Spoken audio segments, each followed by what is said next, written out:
¿Qué tal, chicos? Buenos días. Vamos a continuar con nuestras clases. Deben de tener ya todos en su correo los resultados de su examen diagnóstico. Entonces es importante que los chequen. Si alguien no lo tiene o no lo ubica, me escribe un Hangouts y le informo cuál fue su calificación. ¿Ok? Entonces, en general creo que hubo un buen resultado. Por ahí hubo quizás dos, tres personas que necesitan estudiar un poquito más. Se confundieron mucho en las fases de la luna. Recuerden que eh, en el hemisferio norte, cuando la vemos en forma de C, es menguante, y cuando la vemos en forma de D, más o menos, es decir, a la inversa, es creciente. ¿Ok? Entonces por ahí algunos se confundieron y me parece que esa fue la que les causó más conflicto, y el tipo de geografía que hablaba acerca de los habitantes o de los pobladores, del número de pobladores de una región, también, que es geografía demográfica, por ahí tuvieron, creo que esas dos las que más fallaron en el examen, ¿no? Entonces por ahí denle una leída. El día de hoy será muy breve esta explicación, que es un poco acerca de la historia de la cartografía, que no es otra cosa sino la ciencia o la disciplina que se encarga del estudio de los mapas. Recuerden que mañana me entregan su trabajo final y su maqueta del trabajo final, entonces el día de hoy seré como bastante breve. Vamos a ver rápidamente una recapitulación y les dejaré las actividades correspondientes. Bien, ya les había comentado, la cartografía se encarga del estudio de los mapas, ¿no? Y los mapas, que ha sido una necesidad del ser humano desde tiempos antiguos, pues ubicarse dentro del entorno, dentro del espacio geográfico, espacio físico que ocupa. Ha habido grandes etapas o grandes épocas marcadas por diferentes mapas o diferentes intentos por recrear el entorno en el que el hombre se ha desarrollado. El primero de ellos es una tablilla en Babilonia que data aproximadamente del siglo IV antes de Cristo, en el que se hace un dibujo, bueno, una tabla, una piedra de 7 islas míticas, que aparte no existían, pero que se supone en ese entonces se creía que existían, y que esta fue encontrada en el río Éufrates, ¿no? Entonces el antecedente más antiguo que tenemos acerca de los mapas. Después de ahí viene la época clásica, la época de los griegos, ¿no? Anaximandro, digamos que es el primero en crear un primer mapa mundi, ¿no? Crea un mapa del mundo, también con bastantes deficiencias, pero ya con un rigor más científico que el de Babilonia, que con sus islas míticas. A partir de allí, los árabes son muy buenos haciendo mapas, y sobre todo en la Edad Media, aunque totalmente influenciados como lo hemos visto, por la religión y el cristianismo, que es lo que prevalece durante estos 1000 años de guerras durante las cruzadas. La Edad Media también se elaboran una serie de mapas importantes, ¿no? Principalmente pues de la zona que todavía se conocía en ese entonces, que era la Europa, ¿no? América pues todavía no figuraba. No es hasta Ptolomeo, ¿no?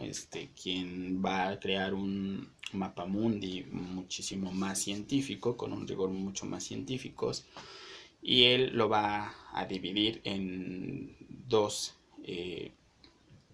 parámetros que seguimos ocupando a la fecha: la latitud y la longitud, que en un momento les explicaré en qué consiste, ¿no? Va a ser Ptolomeo el primero que establece la latitud y la longitud, y va a dividir el mapa en departamentos o en secciones, ¿no? Esto es ya un avance muchísimo más muchísimo más útil hacia los mapas que actualmente utilizamos, ¿no? Entonces el hombre siempre ha tenido esta necesidad de irse ubicando. Evidentemente estos mapas pues han dejado o se han dejado de usar, y se han tomado los aspectos que nos interesan o que nos pueden ser útiles, y se han desechado aquellos en los que no. Va a ser Gerardus Mercator el primero en elaborar pues un mapa como hoy lo conocemos, el antecedente a lo que nosotros conocemos como el Atlas, ¿ok? Con la longitud, la latitud, ¿ok? De acuerdo a dos ejes que son los que tomamos como referencia para medirlos, que en un momento les diré cuáles son ellos. Él ya por primera vez también se utiliza o se incluye el continente americano dentro completo, porque en los primeros mapas se incluía la costa este del continente americano, que era la que se conocía por los exploradores del siglo XVI. Entonces va a ser Gerardus Mercator quien pues va a establecer el antecedente, y es el que se sigue utilizando en gran medida en la actualidad, de lo que hoy conocemos como un atlas, que un atlas ya representa en algunas ocasiones hasta la ubicación dentro del sistema solar o la luna y el sol dentro del desarrollo cartográfico que se hace de nuestro planeta o del planeta Tierra. Finalmente, pues lo más reciente que tenemos pues son dos aplicaciones. Una es Google Earth, ¿no?, que se estableció su primera versión en el 2005 con imágenes satelitales tridimensionales. Es ya pues otro nivel de ubicación cartográfica, y para cuestiones específicamente de la Tierra tenemos Google Maps, ¿no?, que también establece una vista satelital y una vista tridimensional y bidimensional, ¿no? Entonces estos son como el antecedente que tenemos dentro de los mapas, pues que va a satisfacer esta necesidad de ubicarnos. Antes del Google Maps había algo que no sé si ustedes conocieron, que era el guía Roji, que era un libro donde, pues bueno, a mí me tocó todavía que buscar direcciones. Ahí tenía número de calles, colonias, y ubicabas ahí a través de coordenadas la dirección, y así podías utilizar o saber cómo llegar a un lugar. Es algo que creo que ustedes ya no usan, sino pues ahora tenemos Google Maps.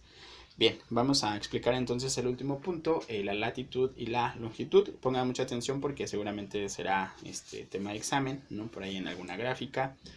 La latitud se va a medir a través de o a partir del ecuador. ¿Okay? Recuerden que el ecuador es esta línea que parte de manera horizontal nuestro planeta, y que a partir de ahí hacia arriba o hacia abajo se va a medir la latitud. Entonces la latitud son líneas que tenemos hacia arriba o hacia abajo, es la distancia, tomando como referencia el ecuador. ¿Okay? Entonces está el ecuador y la latitud se va a medir del ecuador hacia arriba o del ecuador hacia abajo. Y la longitud va a tener también otro eje imaginario, que es el meridiano de Greenwich, ¿okay?, que cruza nuestro planeta de manera vertical, es decir, así, y la longitud se mide entre la distancia del punto que queremos hacia el meridiano de Greenwich, es decir, así. ¿Okay? Entonces, esa es la longitud, esta es la latitud. ¿Ok? Entonces, eso tómenlo en cuenta, por favor, para su examen final. Y bueno, pues les voy a dejar ya las actividades del día de hoy. Va a ser primero la tarea marcada con el número 6 de la lista de tareas que tenemos en Classroom. Un reporte de lectura del tema 2.5 al 2.8. Me van a investigar cuál es el punto más alto de latitud en México y cuál es el más bajo, ¿ok? Y también del mundo. Entonces, cuál es el punto más alto y cuál es el punto más bajo en México y en el mundo. También me van a investigar en qué altitud tiene sobre el nivel del mar la Ciudad de México, ¿ok? Entonces la altitud no habla de la longitud ni de la latitud, sino la altitud se refiere, toma como referencia el nivel del mar, ¿ok? Entonces, repito, punto más alto y más bajo de México y el mundo de altitud, y a qué altitud sobre el nivel del mar se encuentra la Ciudad de México. ¿Ok? Me van a investigar eso, el reporte de lectura, tarea número 6, y me harán un esquema de los tipos de proyecciones cartográficas que vienen ahí en su guía. Entonces, esas serán nuestras actividades del día de hoy. Recuerden, mañana entregan trabajo final y entregan su maqueta, ¿ok? Para que hoy se pongan a elaborarla si no han hecho nada. Mañana estará habilitada todo el día para su entrega, pero bueno, pues no lo dejen todo a la mera hora. Y otro punto importante, la asistencia, chicos, esto es de 11 a 11:30. Algunos me están registrando asistencias muy altas, el sistema los va a registrar como entrega tardía y van acumulando inasistencias. Entonces, de 11 a 11:30 es importante que registren su asistencia. Cualquier duda, estoy en el Hangouts, y bueno, pues que tengan un excelente día.